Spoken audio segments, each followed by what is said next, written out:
Welcome, everyone. Thank you for joining us today on behalf of OneFuture's Behavioral Health Alignment Team and the California Colleges Health Workforce Initiative. I'd like to welcome you all to our 5th session of a series of 6 webinars that we're hosting as part of our Mental Health Matters webinar series. So thank you all for joining us. I hope you continue to join us for our final session next week. For those of you that have been joining us, these sessions consist of a 15-minute mental health presentation followed by a career panel. So for those of you that want to get more advice in terms of careers and behavioral health, we're trying to give you the resources and the advice from professionals in the field. So hopefully you can all join us for our final session next week. But for this week, we have our presentation for today will be self-care and mindfulness. And our presenters will be Jazmin Rojas, as well as Tonica Robinson and Youssef from Riverside University Health System Behavioral Health.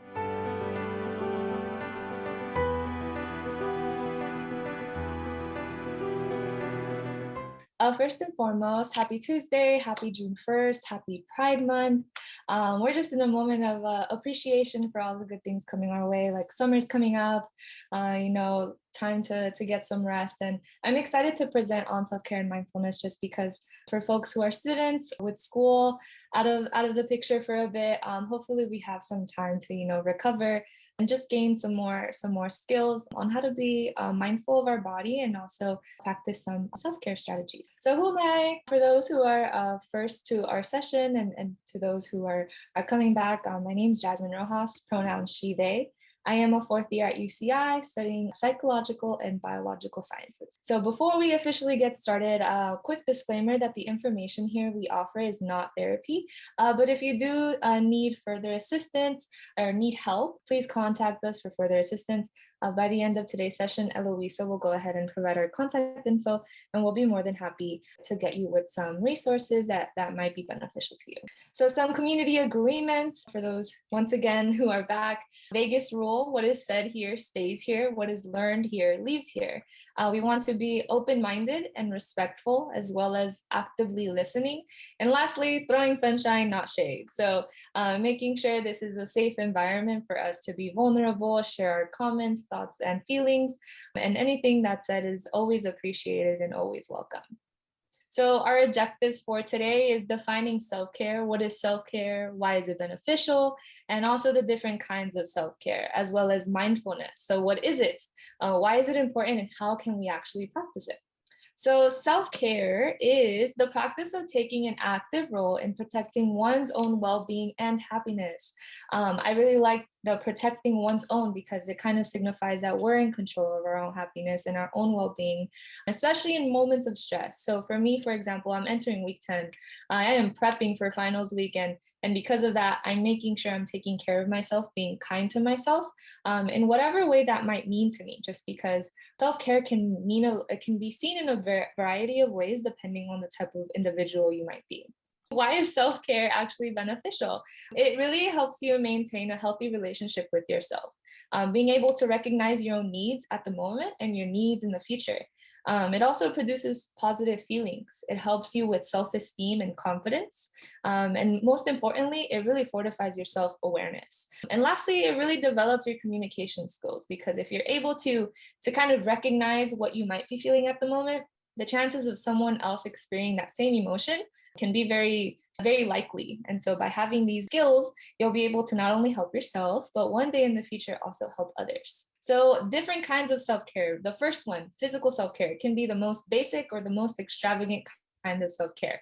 But physical self-care includes how you're fueling your body, how much sleep you're getting, how much physical activity you're doing, and how well you're caring for your own physical needs. So the most basic level of physical self-care can be eating, sleeping, showering, and a little bit more extravagant is exercising. I know it's a little difficult to exercise, squeezing in exercise sessions with busy schedules, but it's really healthy to just get your blood flowing, making sure you're getting enough oxygen, moving your joints. Like with quarantine and all, I'm 22 and my knees hurt. I'm like, that is not okay. I need to, practice physical self-care, and that might mean walking my dog, just maybe 5 to 10 minutes every single day, going upstairs, just up and down, if that's accessible to you, if you're willing and able to. And also at the bottom, I included a little bit more extravagant physical self-care. So reading a book, That's a physical self-care. It might be just, pausing and breathing for a bit. It can also be gardening. I really love plants. So like I always have one right next to me and it just calms me down. And as well as puzzles. I really like puzzles, and it's a different kind of way of thinking rather than, academic thinking. Puzzles is just like, okay, how can I do a lot of things, right, with certain puzzle pieces? So it really depends on you, and physical self-care is really in your own hands. So emotional self-care requires a little bit more.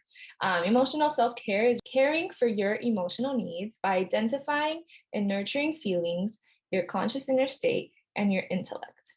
So what does this look like? So for me, emotional self-care really makes me self-check. So in moments of anxiety, when I'm kind of like freaking out, I really like to ground myself by asking myself, what time is it and what day it is? So just kind of being aware of where I am in time. Where am I physically at also as well? And asking myself, what do I need to worry about in this exact moment? And by answering these questions out loud, it kind of makes me calm down in the sense of, okay, maybe what I'm internally worried about is actually not that bad whenever I say it out loud, right? And also just general self-checks that you can do is just taking deep breaths. My favorite one is taking a deep breath, rising my shoulders all the way up, and then just letting them go. Because then I really realize how much tension I'm holding, how much I'm like clenching my jaw. And also journaling can also be really helpful because internalizing isn't a good thing.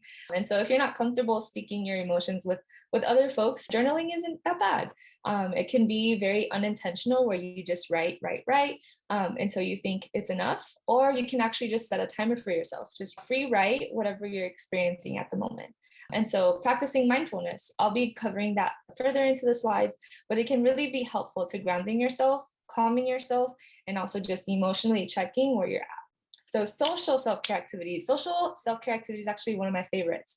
But social self-care activities involves activities that nurture and deepen the relationships with people in your lives. Just because social networking and social support is very important. As mammals, we like to commune in environments with other people. And so with our current circumstances, social distancing and stuff, technology has actually facilitated a lot of that.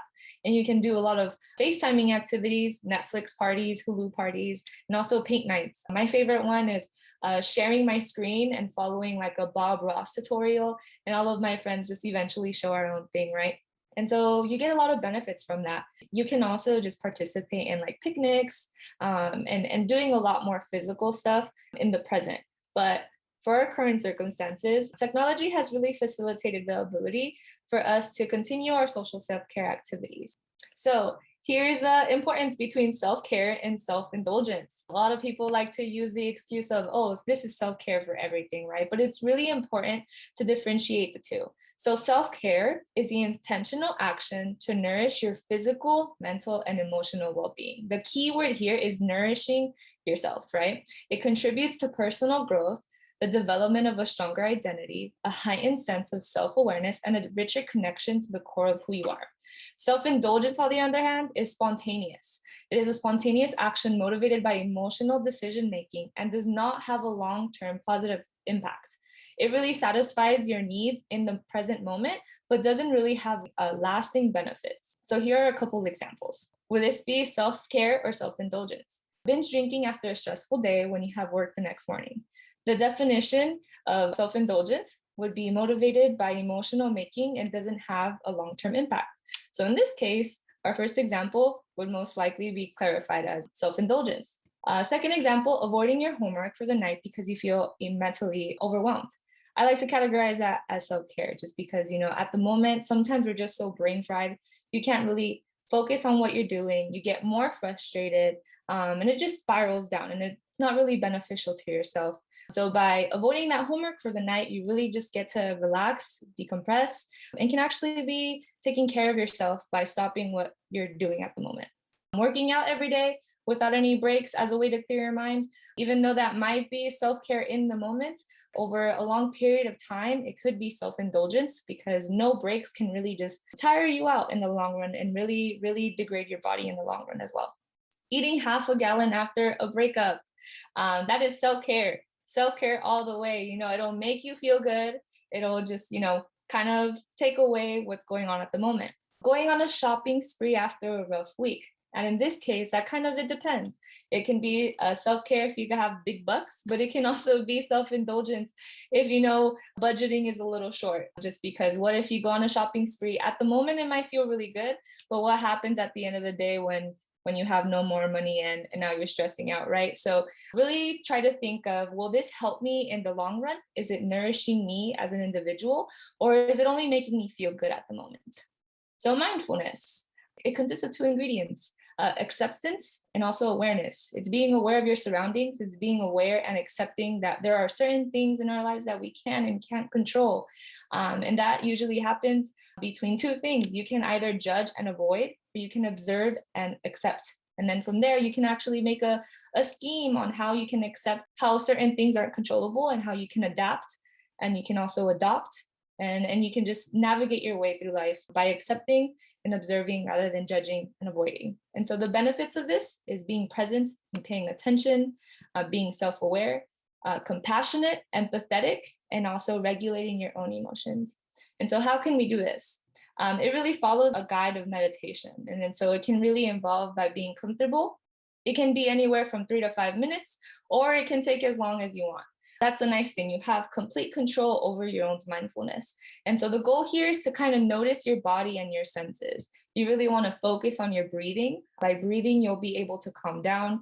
Whenever you breathe really profoundly, you're actually massaging a vagus nerve. And so that kind of helps you calm down with your nervous system. You're also able to see whenever your mind begins to wander.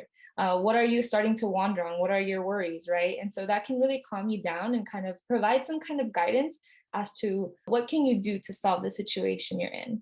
And by the end of it, you'll be able to notice the before and after of meditation, right? So at first you might be really tense, you might be hyperventilating.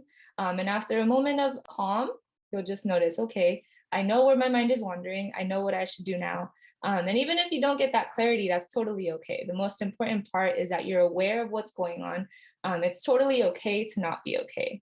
And so you'll be able to realize when maybe I do need to seek more support, or maybe it was just all in my head, right? And so hopefully you'll be able to do this. And if you don't feel comfortable doing this on your own, YouTube has great guided meditations. And so after some time, you'll be able to adopt this throughout your day-to-day habits. So some resources in the Valley, I really recommend the Student Health and Wellness Service at College of the Desert. Their hours are listed there. The Desert Flow Resource Center is also really great. And the All Desert Wellness Center is free services for those 18 and above, but also the Oasis Coachella Center is welcoming to all of their folks. Hello, everyone. My name is Robert Youssef. I am the Public Information Specialist for Riverside University Health System Behavioral Health. And I have been with RUHS Behavioral Health now since 2015. A little bit about how I got here. First off, I went to school. I got a bachelor's in business administration and a master's in business analysis. I went to college at Cal State San Bernardino. Prior to this, I worked as a civil servant. I was an elected official for a number of years and did various things within my own community before making the transition over here to behavioral health. I've always had a spot in my heart for behavioral health. At the time, I had an immediate family member that was seeking and using services, and just growing up with that, wanted me to learn more about it, be more aware about it, and find ways to let our community know about the tools and resources that are available. So I ended up becoming the public information specialist here at Behavioral Health. And some of my duties here is obviously I handle anything that has to do with community outreach. So media, public inquiries, social media. So all of our social media accounts run out of my office. We take care of our Snapchat, our Twitter, our Instagram, our YouTube channel, where we produce content for tools and resources for our employees and the community abroad. So we arranged public information campaigns that really shifted and changed with the pandemic. We focused a lot on making sure that our community knew about tools and resources that were available for behavioral health during this pandemic, as was noted earlier about we're obviously very social, and being confined at home by ourselves can be difficult. And so we were making sure that we could change our strategy and get that information that would fall in line with the pandemic. So I also plan, coordinate, specialized different type of public events. So anytime you go out and you go to the colleges and you see us, with a booth or with an information table, generally comes through my office, so that we make sure we have the proper tools and resources. Anything you would see with like marketing, our brochures, our website comes through my office, and even with some of our partner websites, so sites that we don't necessarily have in-house, but like, for example, our network of care, which gives resources all throughout Riverside County. That's not just in-house with behavioral health, but our partners and people that we network with. That website, for example, I have a stake in. So kind of like our community connect. I also we'll kind of do some problem solving issues in terms of access to resources. So, we'll get calls, for example, from, whether it's from elected officials within Riverside County, city officials, school officials, where they're trying to find a particular resource, or they have a particular inquiry or need help, that will come through my office as well too. Then we try to help them and assist in finding the right resources that fit their need. So I enjoy what I do. Like I said, I came from the business part of it, but it falls in line with my passion, and I'm grateful for the opportunity. For anyone out there that's looking to see maybe marketing or public information, or anything with, that, journalistic or communication type of feel, this role could be for you. So you do have to have a minimum of a bachelor's degree with RUHS Behavioral Health. And it can be in journalism, communications, business administration, or public administration. Business administration is one that I have. So thank you so much for giving me this opportunity to talk to you. And hopefully, maybe this is something you would like to do in the future.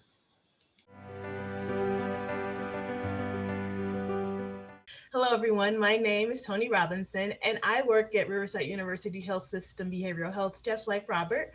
I have been here. I started here in 2017, then I went to a different agency, and now I'm back. So I am the manager of innovation and cultural competency. And so that's two different units that operate under the umbrella of behavioral health. And so I'll break them both down for you. First off, innovation. Innovation is funding that we get from the state on an annual basis that allows us to do something that's like medical research, but in the mental health realm. So we're able to put together projects and test them out. We have 3 to 5 years to test out these projects, these plans, see if they work. And if they do work, then we find ways to absorb them or a portion of them in our service delivery system. If they do not work, it's not a failure. It's looked upon as learning. And so we learn what does and what doesn't work for the community. We report that back to the state, and they could share it with other counties so that counties know what does and doesn't work for different communities. So that's the innovations work. That's a very short, brief sample of what innovations is. But remember, it's time limited. It's 3 to 5 years. It involves heavy stakeholder process. So we're out in the community a lot, getting feedback, finding out from our consultants, our contractors, just the people with lived experience, our clients, finding out what we need and what they think would address those needs. And so that's pretty much what innovation is. When it comes to cultural competency, that arm of my job is making sure that our services are culturally competent. And so we address a lot of disparities that are happening in the community when it comes to behavioral health. And so we have all these an umbrella of a lot of different pocketed populations that we serve. And so that's like, we look at veterans as we just started looking at veterans as an underserved population, the deaf and hard of hearing community, the Latino, Latina, Latinx community, the African American Black community, the AAPI community, the All Abilities community. It's the Native American community. There's just so many different communities that we work. We do a disparities report with our research team. So every year our research team produces a report that tells us where our disparities lie, and we work really closely with those communities to try to address those disparities, put programs in place, and we actually hire on people to help us do that work. And we're actually in the process of hiring on some people this week. So that's the cultural competency side of it. I am not a therapist. I have a long history of working in public service, and starting from the very beginning, my schools, I went to UNLV for my bachelor's degrees. I went to American Public University for my master's in public policy with the emphasis in public health. I got my law degree from USC and with the focus in healthcare compliance. And so that's the track that I took. I'm currently a doctoral student for my doctorate in behavioral health. So that's pretty much what my role is. That's what our department does. It's a lot of community outreach, a lot of addressing disparities, a lot of sitting down and talking to people and hearing what they have to say. I would say to be in a role like this and to be a member of my team, you must have thick skin, because we are so involved with the community that it's great when we hear the things that we're doing great, but when they're angry and they're looking at you as that county representative. And so you have to be able to take what they're saying and speak to them. And then even if they're saying something that you don't like, you have to take it, speak to them, and then still possibly schedule a meeting with them to see how we can work to address the concerns that they have. And so that's externally. And then even internally, we do a lot of work with making sure that all of our services are culturally compliant. So we work with the compliance team a lot. We also work with our workforce education and training to make sure that our staff is culturally informed. And so we put on trainings and things of that nature. That's pretty much it. Again, I am not a therapist. I am the behavioral health management side as well. However, to get in my position, it requires a master's degree, and it can be in business and public health or public administration, and this is the one that's it's generally someone who has that MSW background, so a social work or a behavioral health field. So those are the requirements for this position.